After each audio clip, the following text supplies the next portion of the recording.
Después de 2 años de misterio, Donald Trump presentó el plan que pondrá punto y final al conflicto entre palestinos y israelíes, y lo bautizó como el acuerdo del siglo.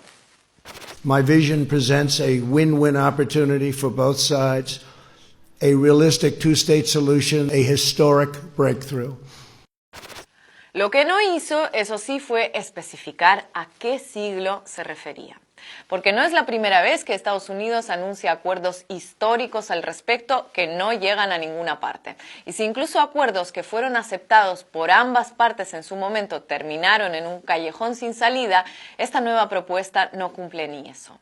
Porque el presidente estadounidense presentó su plan acompañado solamente de uno de los dos lados, el israelí, representado en este caso por su primer ministro Benjamin Netanyahu.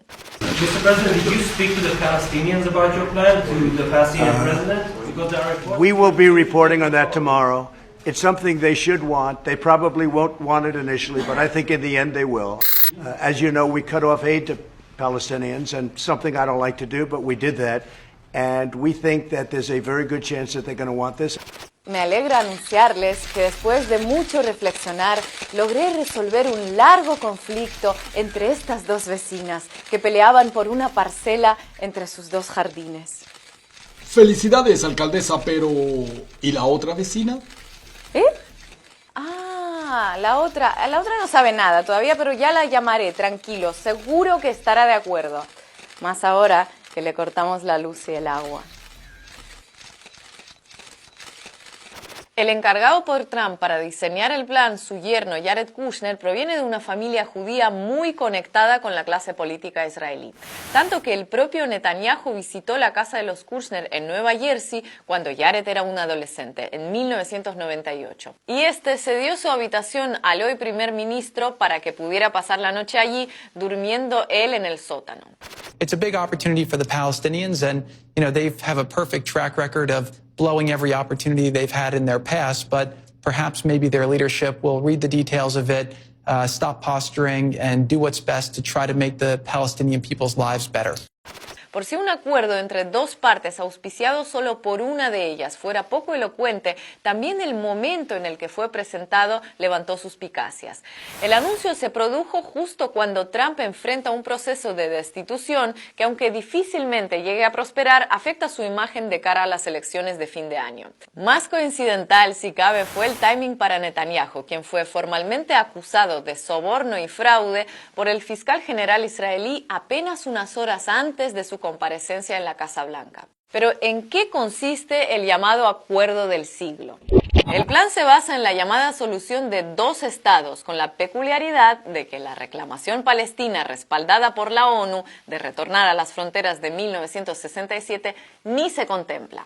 Israel no cede ningún territorio bajo su control reclamado por los palestinos y, en compensación, les otorga otros que no están entre sus reclamaciones. Los asentamientos judíos en Cisjordania, ilegales según prácticamente la totalidad de naciones del mundo, excepto, por supuesto, Israel y desde noviembre de 2019 Estados Unidos, seguirán intactos.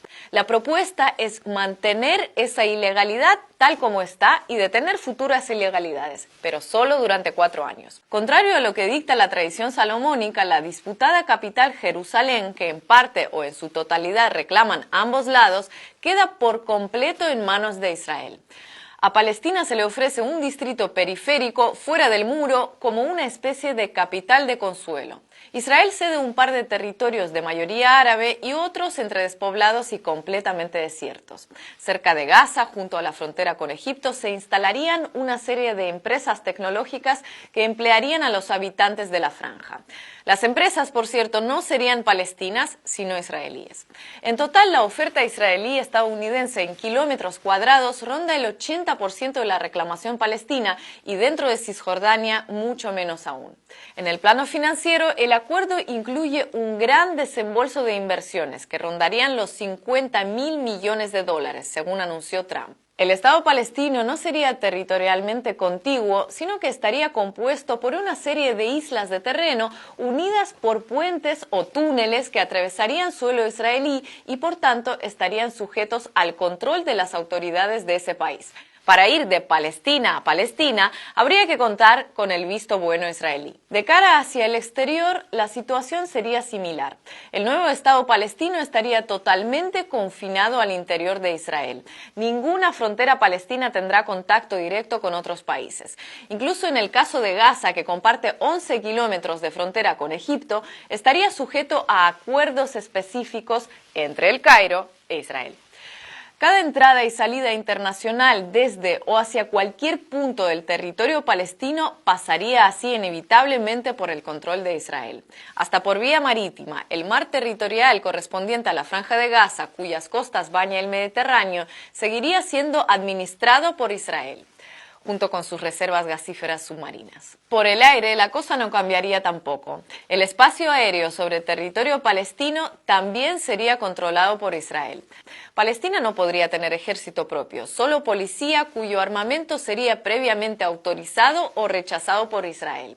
El acuerdo exige la desmilitarización de toda Palestina como condición para su aprobación. Respecto al retorno de alrededor de 5 millones de refugiados palestinos desplazados por Israel en los diferentes conflictos armados que enfrentaron a ambos desde hace más de 70 años, el texto dice que es el Estado palestino o otros vecinos árabes quienes tienen la obligación moral de hacerse cargo de ellos. En resumidas cuentas, el acuerdo lo que propone es dejar todo prácticamente como está, pero cambiándole el nombre para que parezca otra cosa. Estas son las llaves de tu nueva casa. ¡Felicidades! Pero ten en cuenta que no tiene puertas, ni ventanas, ni techo, ni paredes. Pero por lo demás tiene todo lo que se le puede pedir a una casa. ¡Que la disfrutes!